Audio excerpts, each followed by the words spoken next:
Welcome back. Injury worries, and by way of those worries, looking at selection worries, that's the issue that we'll be discussing tonight, and we'll be discussing it with none other than Krishnamachari Srikanth, the Chief Selector.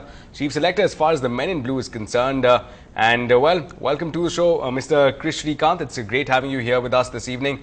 Now, first question to you. A number of seniors are missing from this squad. Pretty much it looks like a new look team in terms of youngsters being picked. Now, the selectors seem to have placed their faith in the youngsters, considering that we will be up against a full-strength England team. Your thoughts? Yeah, you have no other choice, right? Because a lot of senior cricketers are injured. So when you have some injury problems, you're bound to have this junior cricketers coming in. And I think, yes, I think if you look at the honest fact, England, even the one days, I think the youngsters, it was a little bit of a new look side. A lot of new faces were there in the one-day side in England, and I think they did an excellent job. I think but for rain, and I think in my opinion, honestly, but for this Duckworth-Lewis rule, probably we would have won the series 3-1 for all you know. So I think it is a good, I mean, I always consider sometimes, what can you do? You tell me you cannot do anything about when somebody is injured. So you'll have to try out youngsters, and I think it's a great opportunity for youngsters to showcase the talent. And I always believe that someday or the other, everybody has to make a debut, right? You have to make a debut, I have to make a debut, every cricketer has to make his debut. I mean, you can't keep on saying that when debut. So, unless some youngster makes a debut, you cannot become a great cricketer like the Tendulkars of the world, or the Dravids of the world, or the Sehwags of the world. So, one day or the other, every great player must have made his debut. So, I think there are a lot of youngsters here who got great opportunities. Right, so that's of course Mr. Srikanth expressing a sense of optimism there, but nonetheless, coming back to you, have the selectors initiated a process of sorts to look at the future, considering that two uncapped players are a part of the squad for the first two ODIs versus England? My dear friend, when things go bad, you will all start criticizing. When we win, you will say great brain strength. The same thing when we were winning, doing very well, they said they said great bench strength. For example, when we did excellently against New Zealand last year, when we beat New Zealand with something similar like this, absolute newcomers or youngsters, and we beat them 5-0, and we did very well in West Indies and again with new look side. And when we won the series 3-2, everybody said great bench strength. And when we lose, it is nothing but nothing natural. I don't blame you, I don't blame anybody. It's nothing but human. When things go wrong, we start blaming somebody, and somebody has to take the blame. End of the day, it's the selectors who take the blame, and as a chairman of selection committee, I am willing to take the blame.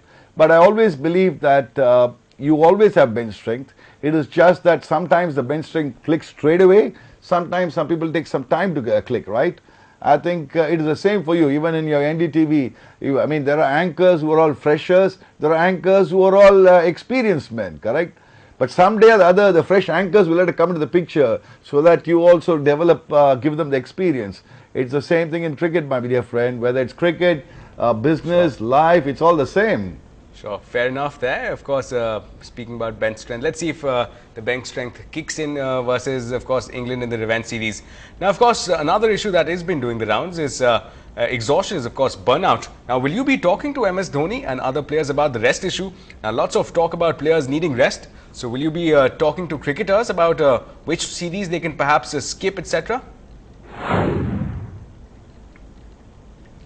No, in the sense that probably we'll have to take some proper measures, especially with some cricketers. And we have now this England tour coming. After that, we have West Indies, and then we go to the big tour of Australia. And I think it has to be planned out very well. Obviously, there will be a lot of discussions with the team management, how to go about, what to do. I mean, and make sure that we learn, if at all we made some mistakes, learn from our mistakes, and we don't repeat the mistakes. And what are the positives? And then work towards the positive. I'm a very positive-minded person. I always believe in positive energies. So let's look positive, my dear friend. Don't worry, things will happen. We've been the World Cup winners. India has been world's #1 for 20 long months. Let's enjoy that. Yes, one bad series does not make us a bad team. Similarly, one good series does not make us the best team either. So I think we'll have to keep, there's a lot of process called trial and error. And when you want to rebuild the team also, it is a kind of a process. This I've mentioned about 1.5 years back. And the process sometimes takes a faster time, sometimes it takes longer time. And I think end of the day, the process has been happening for the last 4-5 years, just not the 3 years. So I think it's a process. Every country goes through that. Australia goes through that. England went through the bad times quite some time back, and I'm sure India will come back, bouncing back, and I'm very confident that India will bounce back into the top positions both in Test cricket and in one-day positions. Expressing optimism there.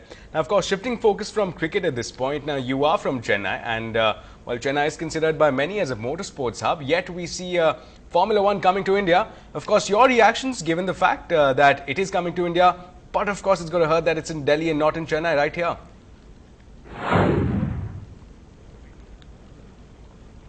Yeah, I think it's a Grand Prix, as you said very rightly. I think Chennai was the hub of motorsports in Indian motorsports, because you have the good old days. It used to be known as Sholavaram.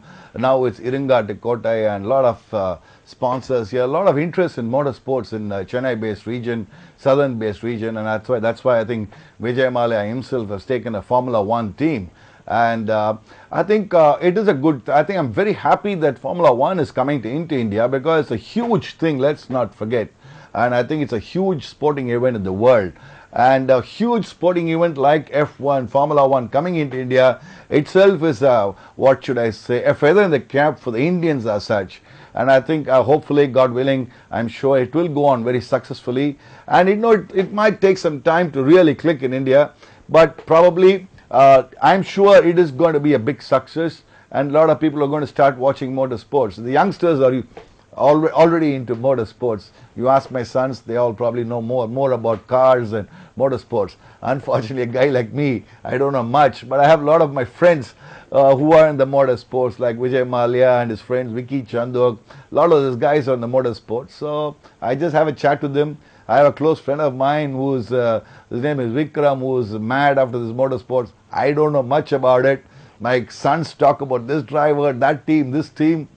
I don't know much about it. So I just listen to them and try to learn something from them. Right. I got to agree with you there. It's quite the sights and the sounds of F1 with those cars maxing out at 15,000 RPM. It's quite, of course, a sight there. And, of course, just a final question at this point, Mr. Srikanth. Any plans you'll be going for that race?